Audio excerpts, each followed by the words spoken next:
A carne é fraca é o título de um texto escrito por Allan Kardec e publicado inicialmente no livro O Céu e o Inferno. Posteriormente, Kardec vai expandir um pouco esse texto e republicá-lo na Revista Espírita de março de 1869. A expressão "a carne é fraca", como todos nós sabemos, é uma expressão evangélica. Nós vamos encontrá-la no Evangelho de Mateus 26, 41, quando o evangelista coloca na boca de Jesus os seguintes dizeres: vigiai e orai para que não entreis em tentação. O espírito, na verdade, está pronto, mas a carne é fraca. Em síntese, o que a mensagem quer dizer é que a encarnação nos coloca numa situação de certa fragilidade, onde nós vamos ter que fortalecer a vontade, mobilizar o autocontrole para enfrentarmos as nossas inclinações que não são boas.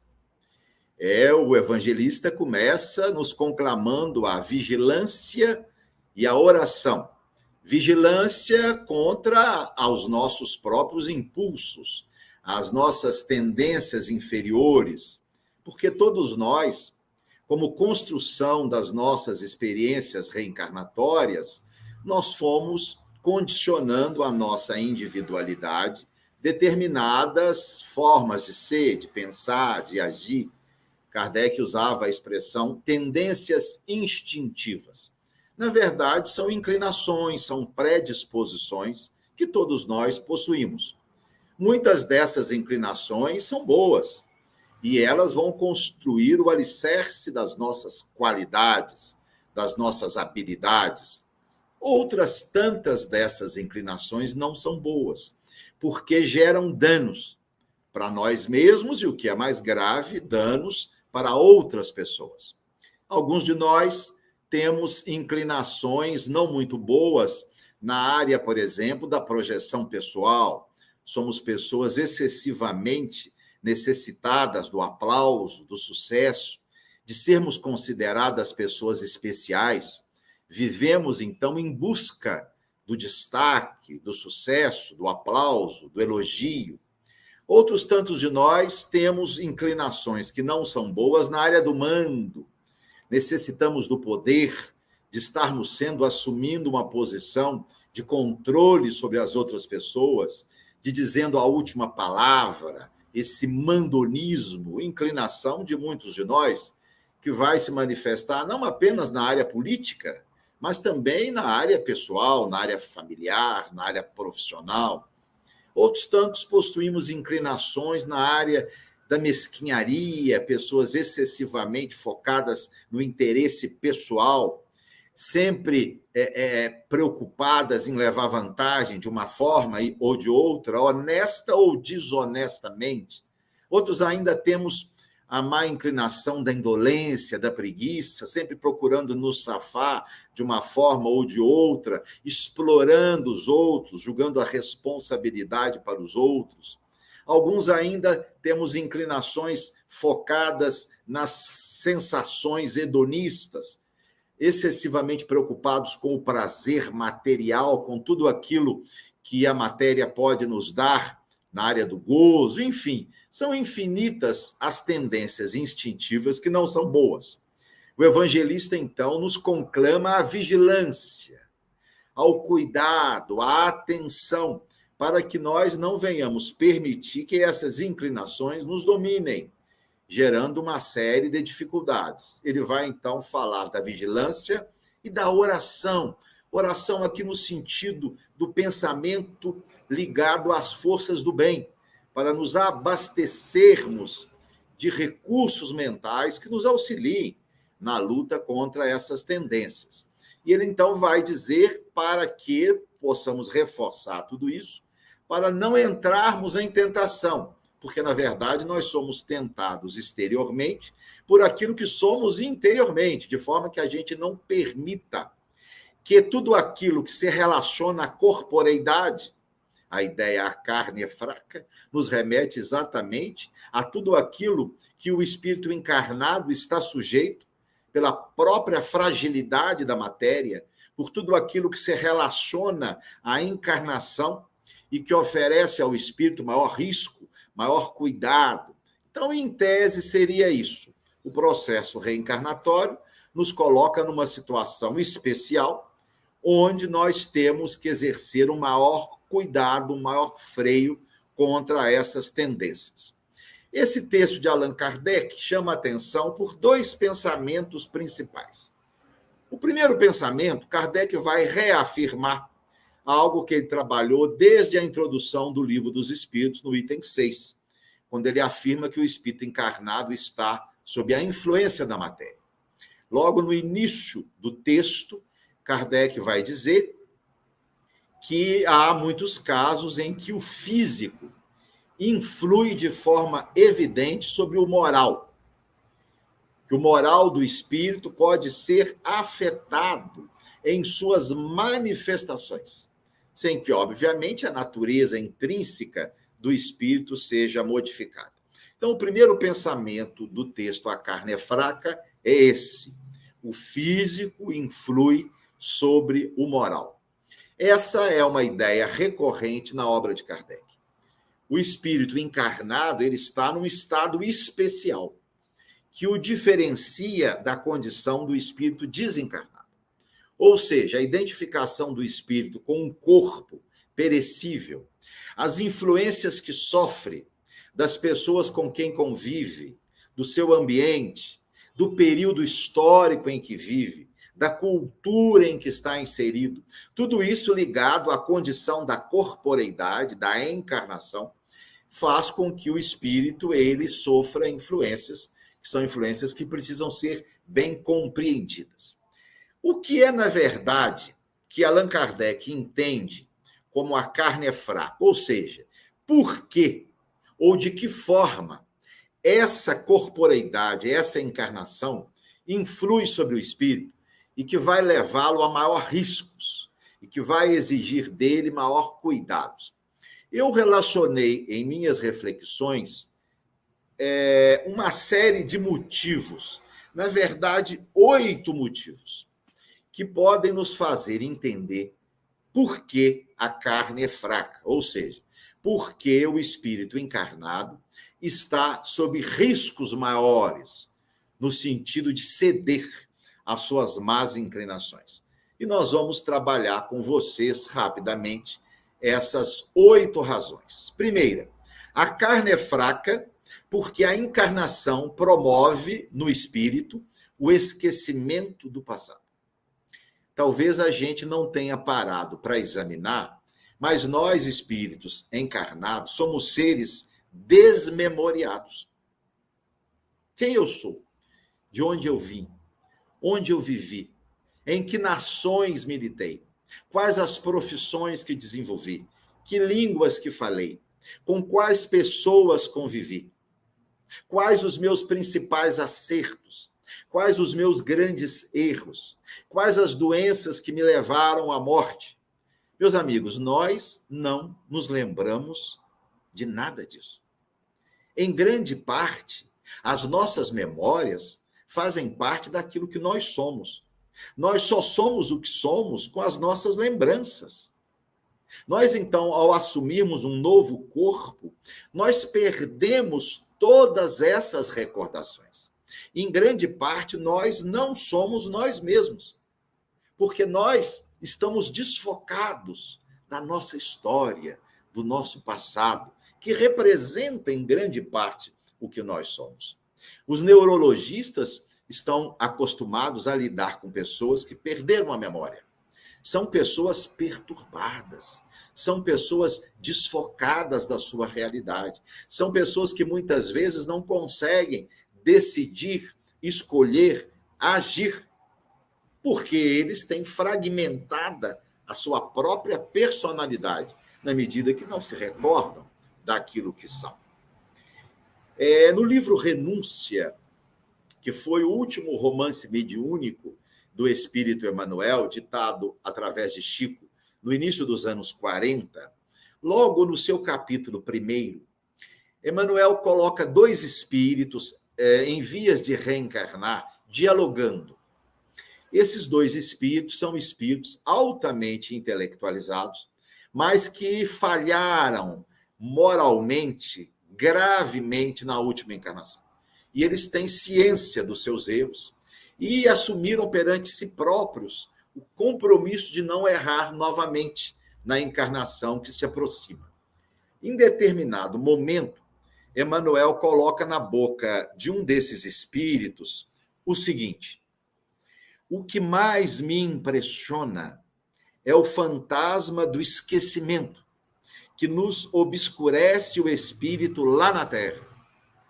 Antes da experiência, arquitetamos 1000 projetos de esforço, dedicação, perseverança, mas chegado o momento de as executar, revelamos as mesmas fraquezas ou incidimos nas mesmas faltas. Situação me atemoriza, disse o espírito. E prossegue: sinto enorme angústia só em pensar que perderei novamente a memória, que ficarei quase inconsciente de meu patrimônio espiritual ao palmilhar as estradas terrestres, qual enterrado vivo a quem fosse subtraída a faculdade de respirar.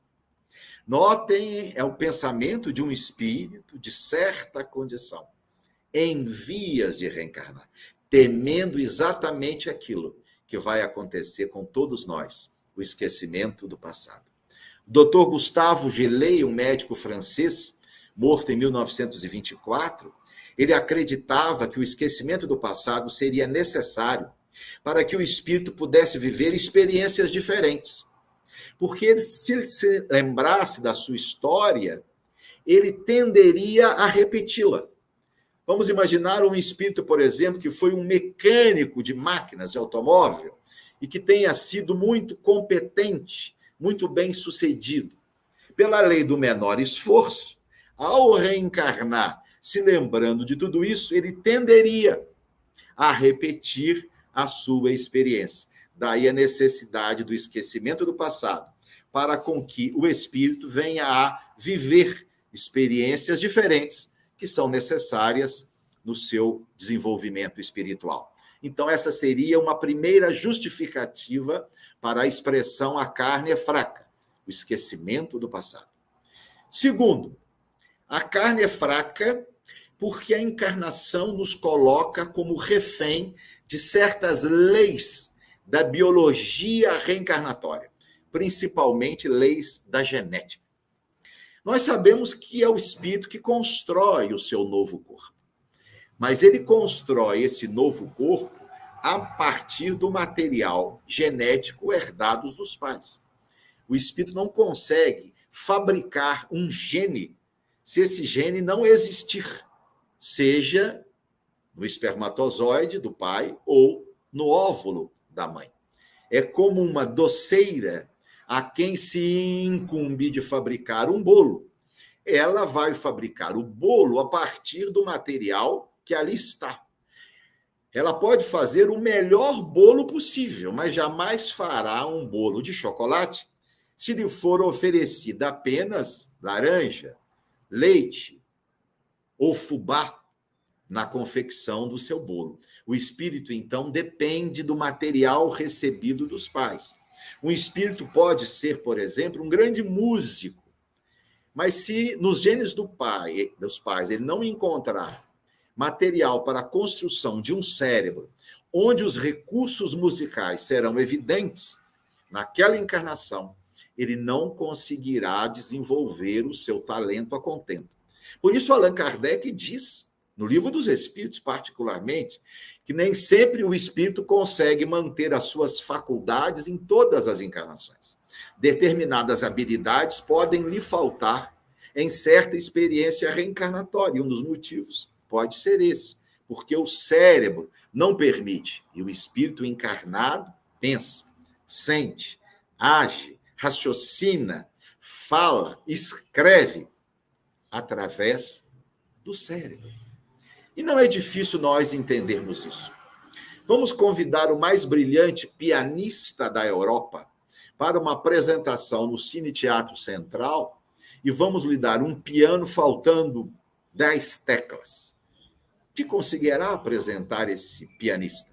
Ou vamos convidar um brilhante violinista para uma apresentação no Parque Alfield e vamos lhe dar um violino desafinado.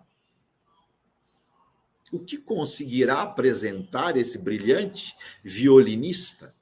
Ou vamos pedir a Carlos Drummond de Andrade que escreva um texto sem se valer da letra A?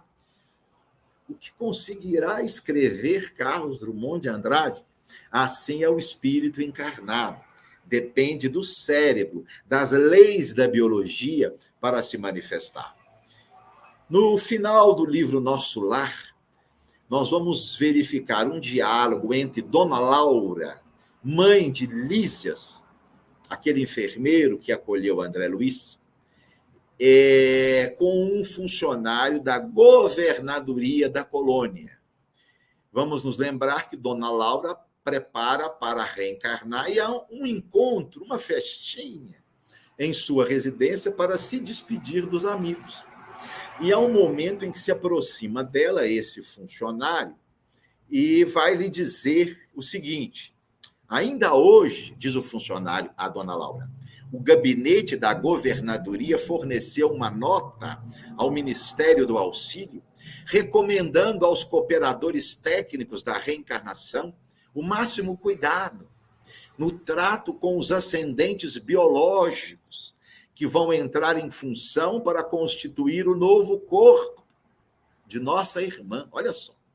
E aí Dona Laura vai dizer assim, é verdade, eu pedi essa providência para que eu não me encontre demasiadamente sujeita à lei da hereditariedade. Demasiadamente. Porque sujeita ela estaria. Ela tinha medo de estar muito presa a essa lei e isso prejudicar na formação do seu corpo. E ela diz no final, tenho tido grande preocupação relativamente ao sangue. Esse livro foi escrito em 1943. Não se conhecia ainda a função dos genes, a fisiologia da hereditariedade. Então falava-se em sangue, sangue ruim, sangue bom, sangue nobre. Na verdade, podemos substituir a palavra sangue no texto por genes. Ela estava preocupada com os genes que herdaria dos pais e que poderiam prejudicá-la na formação do seu novo corpo. Porque minha gente, nós espíritas precisamos saber disso. Há genes relacionados a muitas tendências que são problemáticas. Há genes relacionados à gula, ao fumo, ao álcool, há genes relacionados ao sexo promíscuo, à violência, à depressão. Quer dizer, então, que se eu receber um gene relacionado à violência, eu serei uma pessoa violenta? Não necessariamente, mas eu terei que lutar com maior firmeza contra essa tendência. Poderei vencê-la, mas terei que lutar contra ela com maior firmeza em relação a alguém que não venha a se identificar com esse tipo de gene. Então, a carne é fraca, porque nos coloca sob poderosa influência de leis da genética. Vamos em frente. Terceiro motivo porque a carne é fraca. Porque a encarnação limita os nossos sentidos espirituais. E não vou nem me referir aqui à capacidade de volitação ou de leitura do pensamento, não. Vamos trabalhar aqui coisas mais simples, como os próprios sentidos.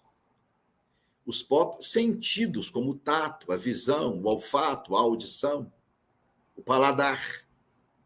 A encarnação, o corpo, ele nos leva a uma situação de profunda restrição das faculdades do espírito.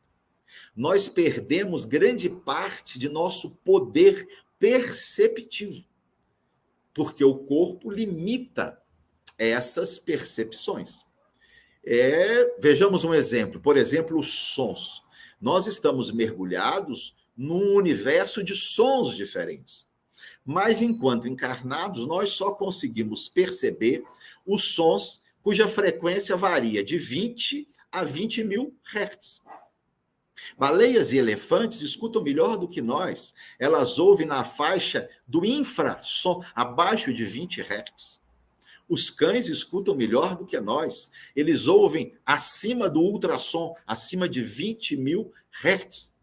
Mas e nós, como espíritos, nós não temos acesso a esses sons? Claro que temos. E muitos outros. Mas encarnados não. Por quê?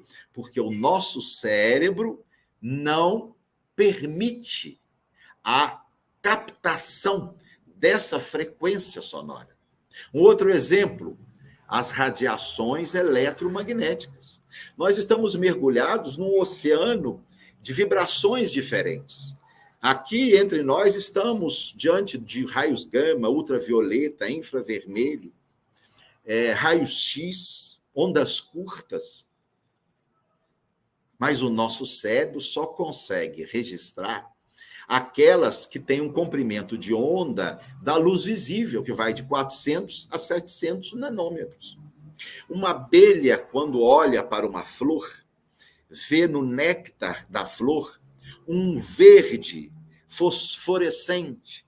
Isso equivale à onda ultravioleta, que o cérebro da abelha registra. O nosso cérebro não registra. Qualquer radinho de pilha é capaz de registrar ondas eletromagnéticas que o nosso cérebro não registra. Mas como espíritos, nós não registramos essas ondas? Claro. E muitas outras, até mesmo ondas desconhecidas da física. Mas enquanto encarnados, não. Porque a evolução dotou o nosso cérebro de profunda limitação no registro de várias ondas. Mas por quê? Por que a encarnação limita tanto as nossas percepções? Exatamente para que a gente, trabalhando numa situação de restrição, tenha a capacidade de trabalhar mais, de desenvolver mais as nossas habilidades. Vocês já viram lutadores de boxe treinar? Aquela estrutura imensa, pesada, ele fica dando socos ali naquele aparelho, aquilo ali é muito mais pesado do que a cara do indivíduo que ele vai agredir na luta, exatamente porque vai exigir dele um esforço muito maior. Jogadores de futebol, por exemplo, treinam muito mais do que será exigido deles. Qualquer atleta treina muito mais tempo do que lhe será exigido, exatamente para que, diante daquela restrição, daquele esforço maior, ele possa desenvolver os músculos. A encarnação nos coloca em um cérebro que exige de nós muito esforço para que nós possamos treinar e desenvolver a mente. Uma quarta razão, porque a carne é fraca. Porque na formação de nossa personalidade entram em jogo poderosas forças.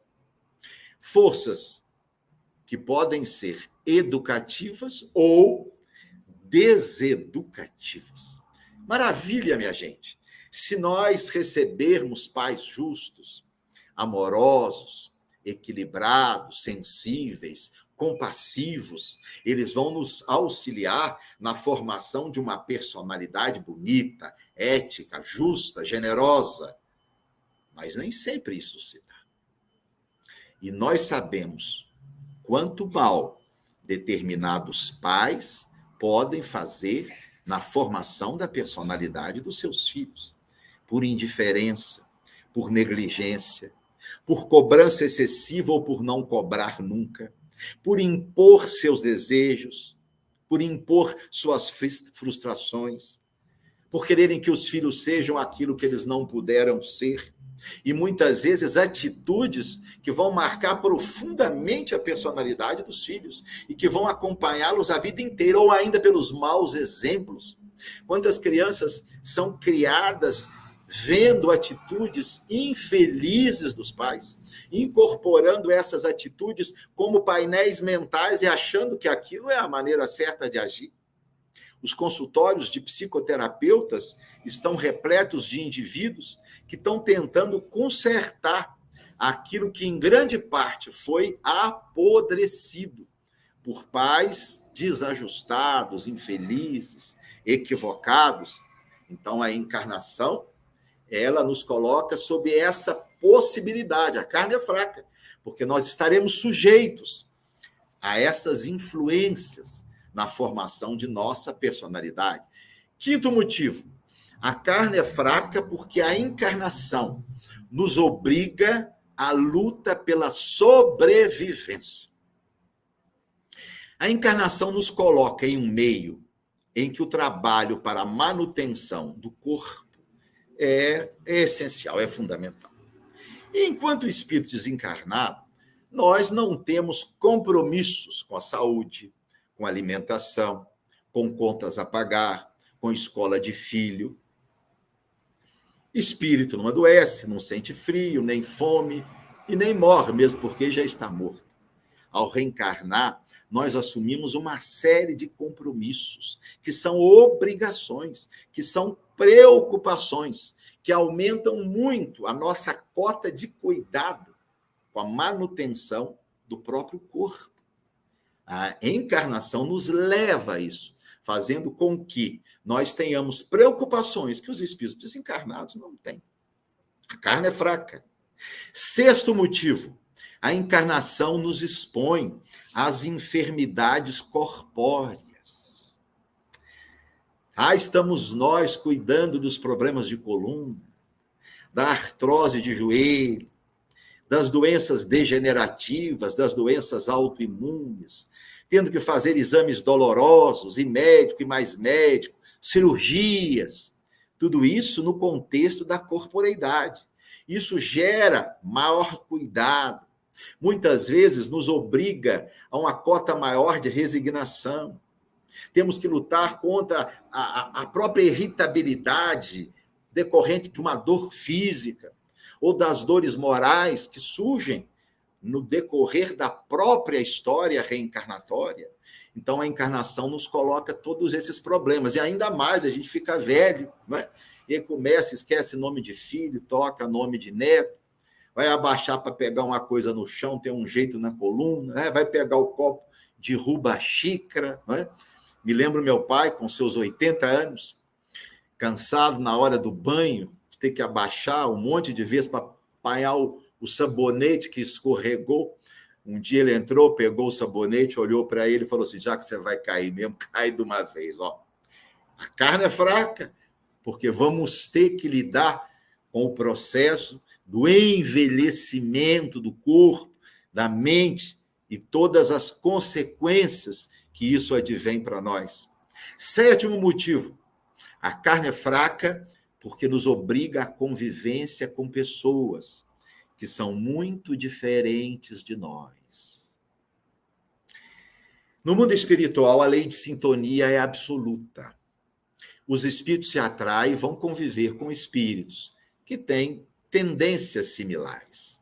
Os estudiosos vão poder conviver com os estudiosos. Os justos serão atraídos pelos justos. Os sensuais vão se identificar com os sensuais. Os avarentos com os avarentos, etc. Aqui, na corporeidade, não. A carne é fraca, porque nós vamos ter que conviver com espíritos muito diferentes de nós. Aqui é um verdadeiro balaio de gato. Estamos todos misturados, o justo com o injusto, o trabalhador com o malandro, o bandido com o honesto. O responsável é obrigado a conviver com o irresponsável. Isso é próprio da experiência reencarnatória, porque nós precisamos da convivência com pessoas diferentes para desenvolver habilidades diferentes. A carne é fraca, porque temos que conviver com pessoas que tornam a nossa vida mais problemática, mais doída, mais conflituosa. E, finalmente, um oitavo motivo. A carne é fraca porque nos coloca em íntima conexão com instintos biológicos, que são fonte de enormes prazeres e, consequentemente, de grandes quedas morais. Porque a evolução fez com que o nosso organismo desenvolvesse ou adquirisse certos instintos necessários à nossa sobrevivência. Comer, beber, procriar, sentir-se necessidade de ser aprovado por uma comunidade, sentir necessidade de que a nossa opinião seja ouvida, seja importante, sentir-se seguro, enfim, vários instintos foram sendo desenvolvidos para que garantida fosse a nossa sobrevivência. E para que nós cuidássemos de tudo isso, esses instintos foram ou se tornaram prazerosos. Porque se não fossem fonte de prazer, nós não cuidaríamos deles e colocaríamos em risco a nossa sobrevivência. Então, a encarnação, ela nos coloca identificados com um cérebro em que esses prazeres são muito evidentes, em que esses gozos existem e fortemente nos sentimos atraídos a ele. Tudo bem, se nós soubéssemos usufruir de tudo isso de uma forma saudável, harmônica, equilibrada, nós usaríamos aquilo que a matéria tem de bom, sem que isso fosse extrapolado, sem que isso fosse fonte de desarmonia para nós e de sofrimento para os outros. O problema é que o limite do prazer tem que ser a nossa saúde física e tem que ser o bem-estar do outro. Mas, nessa sede de gozo e de prazer sem limites, nós trazemos enfermidades para nós e nós comprometemos o bem-estar das outras pessoas. Eu, às vezes, acho que a evolução errou um pouco na mão, porque se esses instintos não fossem tão prazerosos, não seria tão difícil viver a encarnação. É por isso que é difícil fazermos o certo. Por quê? Porque as coisas erradas são, muitas vezes, fonte de prazer. E a encarnação nos leva a lutar contra elas. Voltando mais uma vez ao livro Renúncia, já citado por nós, de Emmanuel. Ainda logo no primeiro capítulo do livro, Alcione, um espírito de altas esferas, vai reencarnar, pediu uma encarnação para auxiliar uma alma muito querida sua, a quem ela havia se consorciado em várias encarnações, e que deveria viver uma existência no celibato. Eles não iriam se casar naquela encarnação. E Alcione queria ajudar essa alma querida e pediu, então, uma encarnação que não estava prevista. E um espírito superior hierárquico de Alcione vai tentar convencê-la a desistir dessa encarnação. E é interessante, olhem só o que diz essa entidade a Alcione.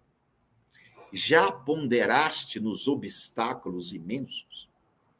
Recorda que as leis planetárias não afetam somente os espíritos em aprendizado ou reparação, mas também missionários da mais elevada estirpe. Sentirás o mesmo desejo de compreensão e a mesma sede de afeto que palpitam nos outros mortais. E prossegue o espírito. Tu te sentes preparada para neutralizar a poderosa lei da atração das almas? Sentes-te bastante forte para assumir esse compromisso? Notem, então, que nós estamos aí, sob essa poderosa influência, fonte de enorme prazer, que nos obriga a uma luta constante contra a influência da matéria. É por tudo isso, minha gente, que a carne é fraca.